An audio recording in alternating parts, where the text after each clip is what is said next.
Market Monday, cut 26. We have an overall boost already in the game.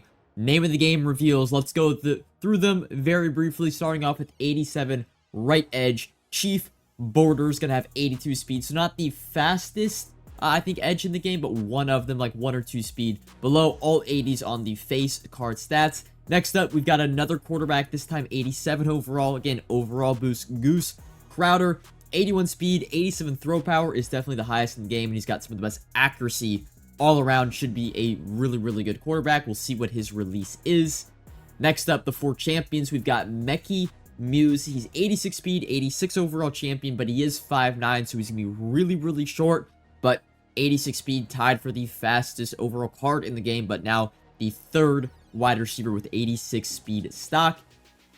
Next, we've got Rabbit Evans, our 3rd, I believe, champion free safety. He also is going to have 86 speed. I need to look up the height. You guys in the comments probably can let me know real quick, but should be a top defensive back in the game. And then your last 2, another right guard, Rhino. I'm not going to try to pronounce that last name, but 86 right guard. We just got an 85 right guard 2 days ago in David DeCastro, so now another right guard. This time he's going to be a +1 overall.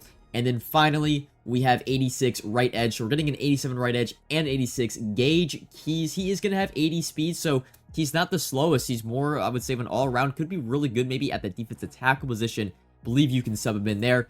But that is your name of the game content. Now, let's take a look at the content schedule really quick. So Fresh Faces Volume 1.5, that was just the LTD Carson Beck and Warren Sapp that came out today in packs. They'll be in packs, of course, for 1 entire week. Names of the Game Volume 2, which we just went over. Standouts Volume 2, which will also now be 86 champions, 87 LTDs. That will be on Wednesday. Fresh Faces Volume 2 will be Friday. Standouts Volume 2.5 will be Saturday. And Alumni, aka Legends, will be on Sunday. And again, overall boost, so 86 champions, 87 overall LTDs, and potentially 84 overall heroes now moving forward. If you want extended coverage of the market and how I make my coins, subscribe to the Coin Bible exclusively on coinbible.gg. Link in the description. Let's talk though about the market implications of this overall boost, because it didn't hit me right away about what would actually happen to almost every single card in this game. But let's break it all down. First off, overall boost also does mean odds boost. Odds boost just means you're gonna pull higher overall cards at a more frequent rate. The best example of this would be like I wouldn't say get a player pack, probably a sophomore pack.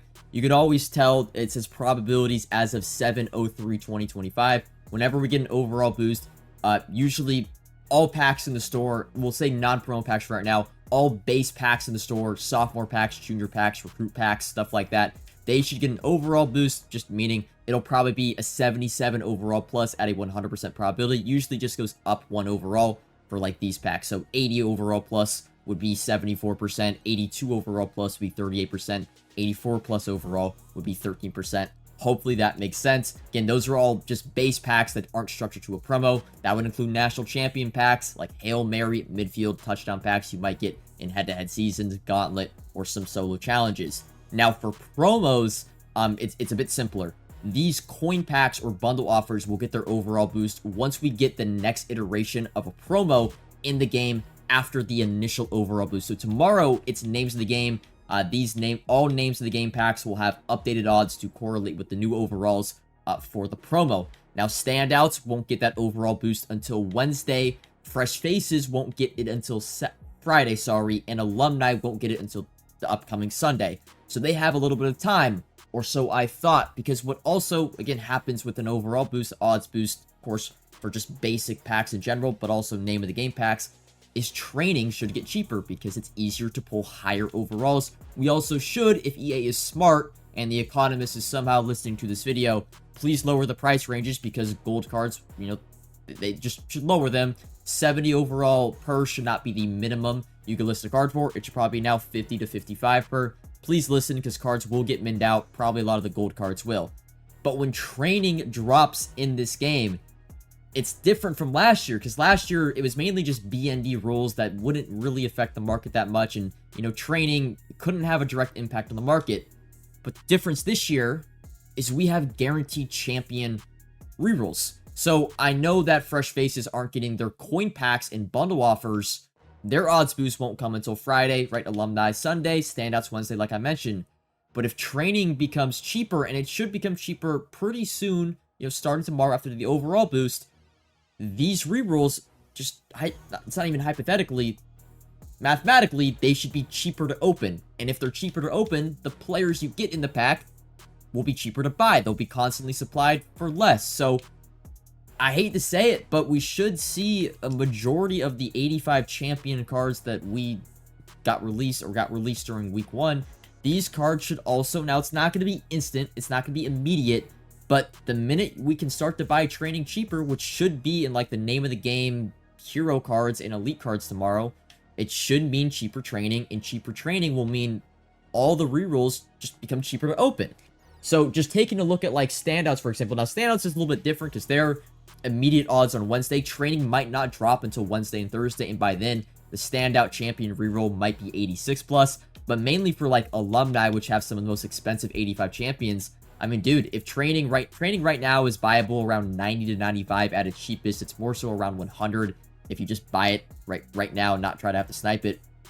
If that training number drops to, let's say, just 70, 75, 80, again, that's a 25% cheaper reroll on the 85 plus alumni pack, and the cards are going to have to drop, otherwise it will end up being a really, really good coin making method. So I don't want to induce panic amongst anybody, but I would recommend, I'm going to do this, I'm going to play a season or two after this video, but then I think I'm going to go ahead and look to sell off a majority of my 85 overall champions.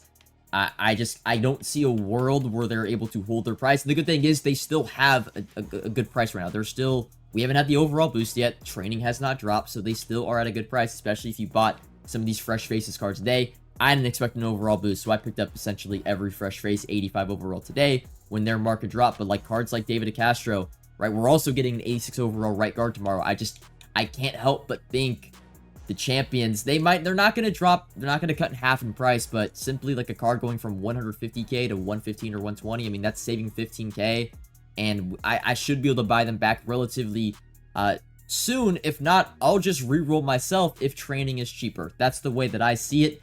The other big market implication of the overall boost is not predicated on the champions and the LTDs, but rather the heroes, because, we should also get the elite card should now be 81 overall, and the heroes should be 84 overall. They're more likely going to be the cheapest training in the game too. And right now, I'm going to focus mainly on the 84 overall market. The 84 overall market is one of the most inflated markets. It's one of the most expensive markets. I think it's the most expensive market per an overall. An 84 overall right now, lazy selling is 130k. That's as much as an 85. That's how inflated the 84 overall market is. If we start to get these 84 overall heroes, these 84 overall base cards are going to be the ones that crash the hardest. You got to understand, look at the 83 overall heroes from last week. How much were they going for when they were released in game? They started out 40k. By the end of the week, they ended up settling at around 60,000 coins, right? That's what alumni 83 overalls are going for. 84 overall heroes are going to have the exact same pull rates across coin packs, offers, and rerolls. Now, I'm not saying 84 overalls are going to go for 60,000 coins. I don't think that, but I think at the peak, or at the most realistic outcome, 100k. And again, if they're 100k, that's significantly cheaper than a lot of 84 overall cards. Now, we're not going to get a hero 84 overall at every single position, but a lot of the 84s right now, their price is held up on the fact that there are no cheap 84 overall, just options at each position.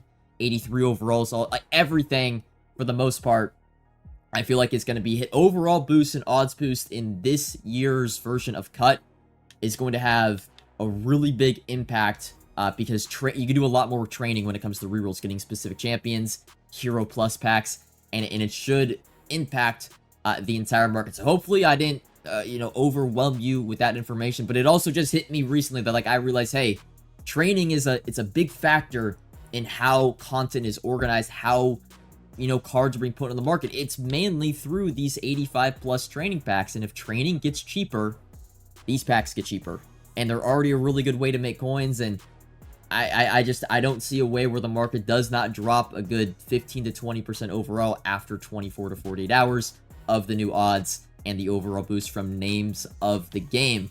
But a lot of exciting times ahead with Cut. I I know the overall boost might have caught everyone by surprise, but I think market chaos is good. It creates for a lot of opportunity, and again, when it comes to buying back, again, I'm going to be selling a majority of my team after I play some head-to-head seasons today. But the buyback time, it shouldn't be very long. Again, I will target personally, like most names of the game, player tomorrow. I'll probably, again, like I said, either reroll the old rerolls to get my cards cheaper with training, or I'll just simply look to buy them back because they're still at a good price right now. So should save, you know, even if it's just 20, 25k. If you do that across 10 cards, that's 250, 300k. You know, that can buy you a whole brand new 1 or 2 85, 86 overall champs. But that's really all I've got for Market Monday. Overall boost and the impacts it's going to have across all cards right now currently in the game. I will see you guys all next time. Peace.